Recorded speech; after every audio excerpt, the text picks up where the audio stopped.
প্রিয় মা আর বাবা, জীবনে অনেক ভুল করেছি, অনেকবার ক্ষমা চেয়েছি। তোমরা প্রত্যেকবারই ক্ষমা করে কাছে টেনে নিয়েছো।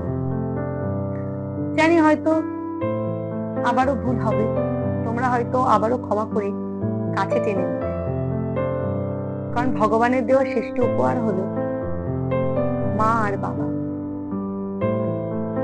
বেঁচে থাকো পৃথিবীর সকল মা বাবারা।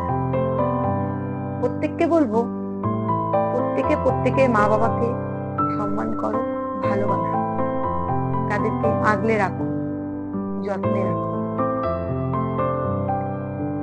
কারণ দুনিয়ার সবকিছুই বদলাতে পারে, কিন্তু মা বাবার ভালোবাসা কখনোই বদলাতে পারে না, কারণ সেটা বদলাবে না। মা বাবা সন্তানদেরকে সবসময় ভালোবাসে, তাদের ভুল ত্রুটি সবকিছুই ক্ষমা করে। ঠিক সেইভাবেই বয়সকালেও প্রত্যেকের মা বাবার প্রতি যত্নশীল হও,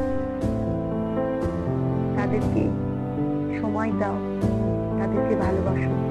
বারবার বলবো, মা বাবাকে আগলে রাখো।